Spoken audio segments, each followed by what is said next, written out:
আমার গতকালকের প্রতিবেদনের পরে অনেকেই উদ্বেগ প্রকাশ করেছেন আমার শারীরিক অবস্থা নিয়ে। তাদের প্রত্যেককে ধন্যবাদ জানাই। অনেকে ফোন করেছেন, তাদেরও আমি জানাতে চাই যে আগের থেকে অনেকটা ভালো আছি। তবে আজকেও আমি বাড়িতেই আছি। আজকে আমি বাড়ি থেকে বেরোতে পারিনি, বাড়ি থেকে বেরোইনি।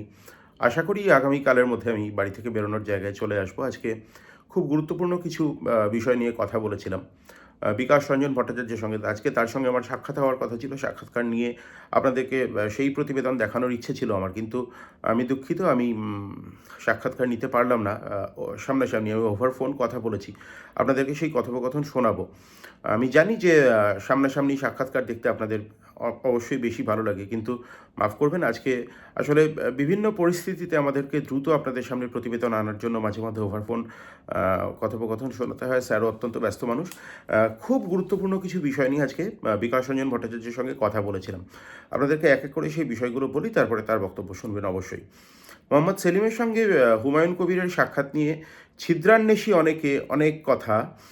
আমি ছিদ্রান্বেষী কিন্তু সাধারণ মানুষের উদ্দেশ্যে শব্দটা বলছি না, বা তার দলীয় সমর্থকদের উদ্দেশ্য বলছি না। বিভিন্ন জায়গায় অনেক মানুষ যারা হয়তো বেশ কিছু মিডিয়া হাউস, আমি সব মিডিয়া হাউসকে অবশ্যই বলছি না, বেশ কিছু মিডিয়া হাউস, তাদের উদ্দেশ্যে আমি বলতে চাই যে অনেক ছিদ্রান্বেষী মানুষ মোহাম্মদ সেলিমকে ব্যক্তিগতভাবে কাঠগড়ায় দাঁড় করিয়েছিলেন। সেই বিষয় নিয়ে দলের সিনিয়র নেতা বিকাশ রঞ্জন ভট্টাচার্যের সঙ্গে কথা বললাম। তিনি মোহাম্মদ সেলিমের সঙ্গে হুমায়ুন কবিরের সাক্ষাৎকে কীভাবে দেখছেন, একদম বলা যায় যে জল্পনায় জল ঢাললেন। তিনি আদৌ উষ্মা প্রকাশ করলেন না বা কিছু। আপনি অবশ্যই তার মুখেই শুনবেন, তার বক্তব্যই আপনি শুনবেন। তিনি কোনো উষ্মা প্রকাশ করেননি।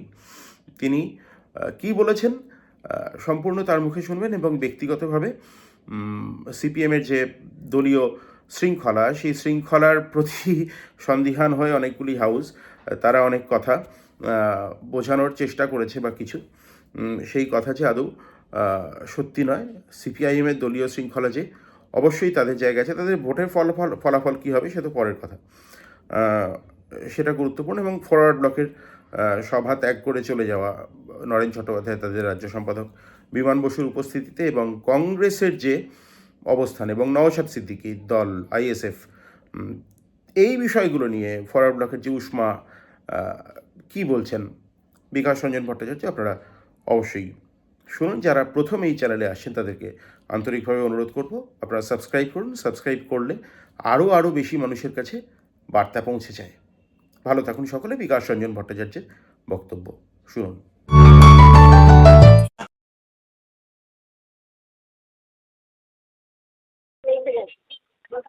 স্যার, যে বিষয়টা নিয়ে প্রচন্ড রাজনৈতিক জলঘোলা হচ্ছে, আমি বলবো ফরওয়ার্ড ব্লকের রাজ্য সম্পাদক নরেন চট্টোপাধ্যায়ের বামফ্রন্টের সভা ত্যাগ করে বেরিয়ে যাওয়া, আমরা যতটুকু জানতে পারছি।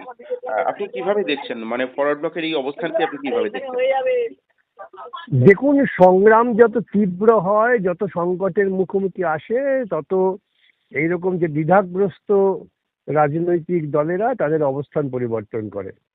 আমাদের পরিষ্কার অবস্থান যে দেশব্যাপী এই যে ধর্মীয় মৌলবাদী ফ্যাসিবাদী ঝোঁক তৈরি হচ্ছে, তার বিরুদ্ধে বামপন্থীদের নেতৃত্বে গণতান্ত্রিক ধর্মনিরপেক্ষ শক্তিকে জোটবদ্ধ করে চলার চেষ্টা, এটা আমাদের পরিকল্পনা, সেভাবে আমরা ভাবছি।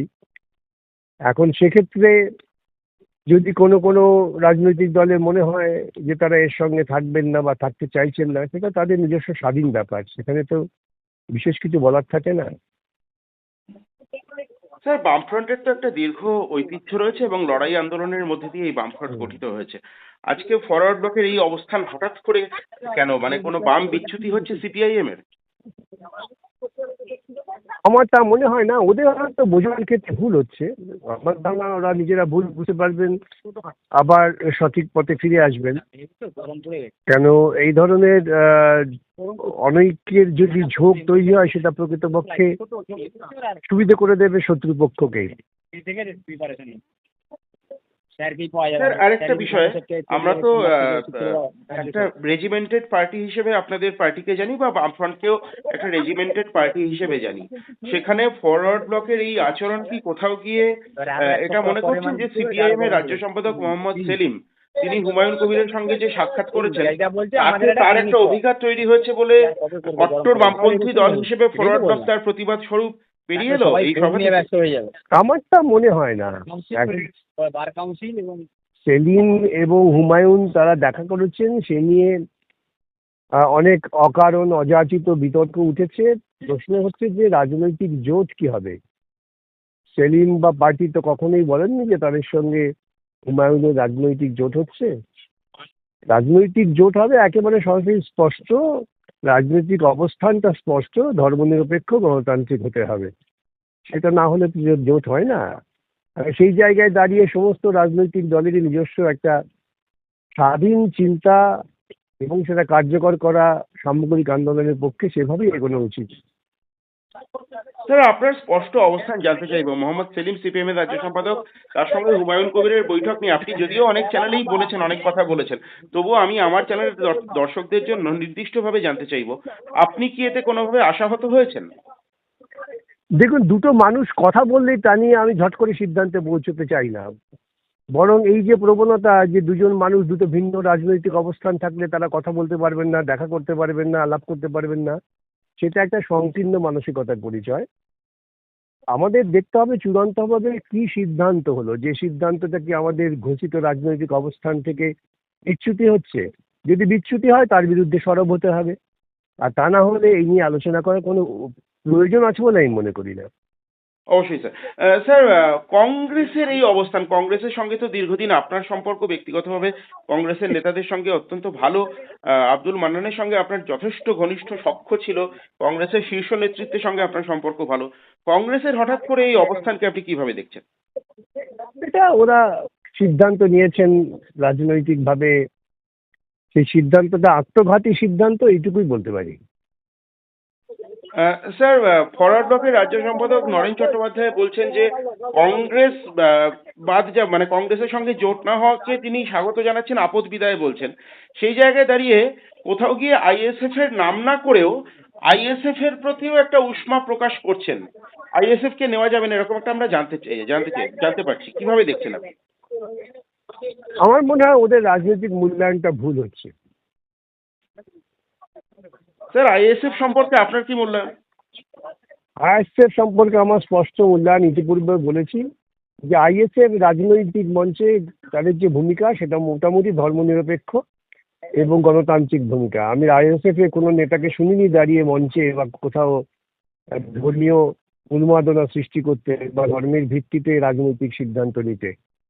সুতরাং একটা দল বা একজন ব্যক্তি তিনি কি করছেন তার উপরে সিদ্ধান্ত নিতে হয়, তিনি কি বলছেন তার উপর নয়। এই জায়গায় দাঁড়িয়ে আমার ব্যক্তিগতভাবে আমি মনে করি না যে আইএসএফ এর সঙ্গে জোট হওয়াটা ভুল হবে, বরং জোট না হওয়াটাই ভুল হবে। স্যার, খুব অল্প সময় নেব। ইন্ডিয়ান সেকুলার ফ্রন্ট দলটির নামের মধ্যে সেকুলার শব্দটি আছে। তাদের যে দলের প্রধান নওশাদ সিদ্দিকী, তাকে কি আপনি সত্যিই সেকুলার মনে করেন? তার জন্ম একটি পীর পরিবারে। এই জন্যই তো আমি মনে করি অত্যন্ত ইতিবাচক, এই পীর পরিবারে জন্মগ্রহণ করেও সে রাজনৈতিক ক্ষেত্রে সামাজিক ক্ষেত্রে ধর্মের উপর দাঁড়িয়ে তার সিদ্ধান্ত বা তার কার্যক্রম নিচ্ছেন না। তার কার্যক্রম সিদ্ধান্ত হচ্ছে কিন্তু সাধারণভাবে ধর্মনিরপেক্ষ চিন্তার ভিত্তিতে। আমি কোথাও শুনিনি নওশাদকে বা ওর দলের কোনো প্রতিষ্ঠিত নেতাকে ধর্মের ভিত্তিতে আহ্বান করতে, বরং তারা ধর্মনিরপেক্ষতা, বিজ্ঞান ভিত্তিক চিন্তা, গণতান্ত্রিক মূল্যবোধের উপরই কিন্তু তাদের রাজনৈতিক কার্যক্রম পরিচালনা করছেন। স্যার, আমি আর দুটো মাত্র প্রশ্ন করব। আপনাদেরকে বামই ইসলামিক একটা শব্দবন্ধ দিয়ে দেওয়ার চেষ্টা চলছে আপনার সঙ্গে।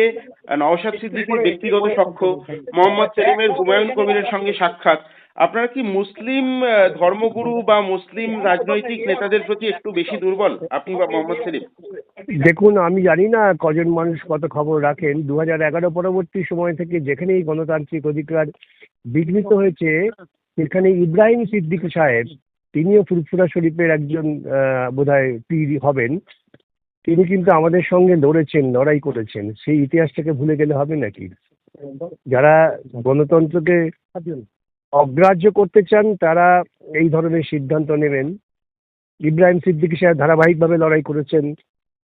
এই কঠিন সময়ে যখন অন্যকে মুখ খুলতে সাহস পেত না, যখন আমরা যেতাম সে সময় তো ইব্রাহিম সাহেব আমাদের সঙ্গে থাকতেন। তখন তো তিনি ধর্মের কথা বলেননি, গণতান্ত্রিক শক্তির কথাই বলেছেন, এবং নৌসাদও তাই করছে।